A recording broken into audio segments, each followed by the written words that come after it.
বেশ কিছুদিন আগে সকালবেলা উঠে সেকেন্ড ব্রিজ ক্রস করে চলে গেছিলাম আমি আর আমার বর ওর মামার বাড়িতে। ছিল সেখানে শীতলা মায়ের পুজো। আমরা বিয়ের পরে এই নিয়ে দ্বিতীয়বার ওখানে যাচ্ছি। কোনো প্ল্যানিংই ছিল না, হঠাৎ করেই সকালবেলা উঠে দুজনে বেরিয়ে গেছিলাম। আর আমাদেরকে এরমভাবে দেখতে পেয়ে তো তারা ভীষণই খুশি। নিয়েছিলাম এখান থেকে ঠাকুরের জন্য মিষ্টি।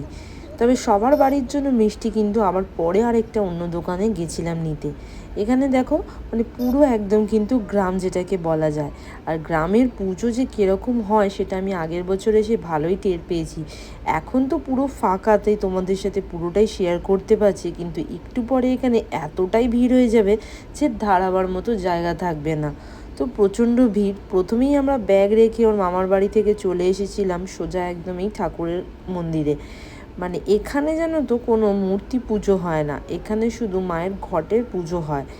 আর পুজোর প্রস্তুতি এখানে চলছিল। আমরা ঠাকুরের জন্য যে প্রসাদ নিয়ে এসেছিলাম সেগুলোকে দিয়ে দিয়েছিলাম মামিদের কাছে। তো ওরাই ওদের সাথে একসাথেই সব পুজো দিতে এসেছিলো। খুব সুন্দর করে এখানে গেটটা সাজানো হয়েছে। আর এই দোকানটার কথাই বলছিলাম, এইখানে জানো তো আমার বোন নাকি ছোটোবেলায় এসে দই খেত। যা হয় মিষ্টি দেখেই খেতে ইচ্ছা করলো দুজনের। ও খেয়ে নিল দই ছোটোবেলার স্মৃতি মনে করে, আর আমি খেয়ে নিলাম একটু ম্যাঙ্গো কালাকাঁদ। বেশ কিন্তু সুন্দর খেতে, মানে গ্রামের দিকের মিষ্টির কিন্তু বেশ ভালো স্বাদ হয়। আর এখানে দেখো আমার বর একটু বেরিয়েছিল বাইরেটা ঘুরতে। আমি কিন্তু ভেতরে বসে মামির যে মেয়ে মানে আমার ননদ যারা সম্পর্কে হয় তাদের সাথে কিন্তু বেশ গল্প করছিলাম। আর আমার তো ছোটো বাচ্চাদের সাথে গল্প করতে বেশ ভালোই লাগে। আমার ননদের একটা মেয়ে পুরো একদম মামি মামি করে সারাক্ষণ আমার সাথেই ছিল। তো বেশ ভালো লাগছিলো, কিন্তু সবার সাথে প্রচুর গল্প করেছি, আনন্দ করেছি। এখানে গণ্ডি কাটা শুরু হয়ে গেছে। আর এদের এখানে পুজোটা আমি আগের বছর এসে দেখলাম একটু অন্যরকমভাবেই হয়। গণ্ডি কাটার পরে সবাই সবার ঘরে গিয়ে স্নান টান করে এসে এখানে ধুনো পোড়ানোর জন্য অপেক্ষা করতে থাকে। যতক্ষণ না ঠাকুরের পুজোর সময় ফুল পড়বে ততক্ষণ এখানে ধুনো পোড়ানো হবে না। তো এখানে একদম পুরো গণ্ডি কাটার সময় এত ভিড় হতে থাকে, কারণ পুরো গ্রামের কিন্তু এখানে পুজোটা একসাথে হয়।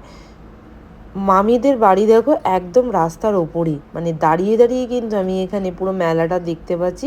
পাশেই পুরো একদম মন্দির। আর ওখানে গিয়ে কিন্তু শুধু আমরা এক জায়গাতেই থাকিনি, মানে প্রত্যেকের বাড়িতেই দেখা করেছিলাম। আর তারপর বিকেলবেলা ধুনো পোড়ানোর সময় একদম সেজেগুজে রেডি হয়ে চলে এসেছিলাম। সবাই এখানে ভিড় করে দাঁড়িয়ে রয়েছে কতক্ষণে ধুনো পোড়ানো হবে সেটা দেখার জন্য। কত ডালা দেখেছো ওখানে, মানে এত ডালা। এখানে কিন্তু যারা বাইরে থেকে ঘুরতে এসেছে যেমন আমরা, তারাও কিন্তু ডালা দিয়েছিলাম ঠাকুরের কাছে। তো সবারই রয়েছে। আর এখানে প্রস্তুতি শুরু হয়ে গেছে, কারণ ওখানে ঢাক বাজানো হয়ে গেছে, যেহেতু ফুলটা পড়ে গেছে ঠাকুরের পুজোর পরে, তাই ধুনো পোড়ানো শুরু হয়ে গেছে। একটু পরে এখানে এতটাই ধোঁয়া হয়ে যাবে যে তাকানো যাবে না।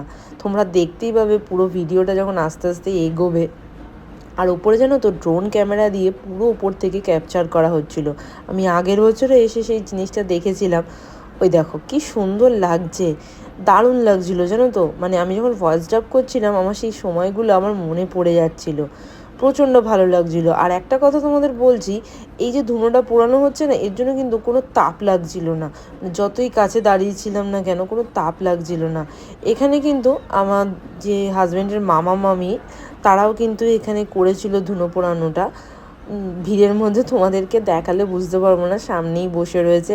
এখানে ওর এক মামার ছেলে রয়েছে, তার বউ ধুনো পোড়াচ্ছে। ভেতরে ওর মামিও রয়েছে তার ছেলের সাথে।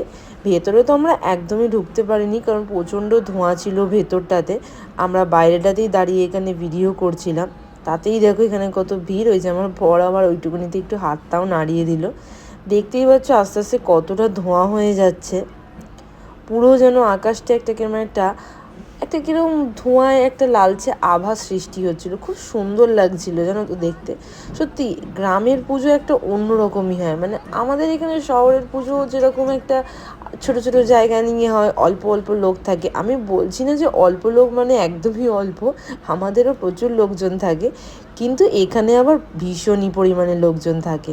আর তারপর শুরু হয়ে গেল সেই বিখ্যাত জিনিসটা বাতাসা ছোড়া, মানে লুটের বাতাসা, যেটা আমি প্রচণ্ড ভয় পাই। আমি একদম পেছন দিকে গিয়ে দাঁড়িয়ে পড়েছিলাম। দাঁড়িয়ে দাঁড়িয়ে আমি সেখান থেকে ভিডিও করছিলাম, কিন্তু আমার বর একদম সামনে দাঁড়িয়ে রয়েছে। ও কিন্তু বাতাসে বেশি কোড়ায় না, ওর কোলে এসে একদম ঠিক 4টেই বাতাসা পড়েছিল, সেই 4টে বাতাসা নিয়ে ও চলে এসেছিল। আমি শুধু ভয় পাচ্ছিলাম ওর চশমাটার জন্য। ওই দেখো মাথাটা নিচু করে দাঁড়িয়ে রয়েছে। এখানে জানো তো প্রচুর বাতাসা লুটের দেওয়া হয়, প্রচুর প্রচুর, মানে এতটাই ভাবতে পারবে না। আর এক একজন তো প্রায় 1 গামলা করে বাতাসা ওখান থেকে কুড়িয়ে নিয়ে আসে। তা আমাদেরকে বেশি বাতাসা ওখান থেকে নিতে হয়নি, কারণ মামিরা এতটাই বাতাসা নিয়েছিল যে বাড়ি আসার সময় প্রসাদের সাথে সাথে বাতাসা ফল টল সব দিয়েই পাঠিয়েছিল। দেখো এখনও কিন্তু শেষ হয়নি, কারণ অনেকেই লুটের বাতাসা দেয়, তো চলছিল অনেকক্ষণ ধরে। তারপরে ঘরে এসে কিছুক্ষণ রেস্ট করে চলে গেছিলাম একটু সন্ধ্যের সময় আমরা একটুখানি সামনের মেলাটাতে, মানে একদম রাস্তার ওপরেই তোমাদেরকে যে দেখালাম।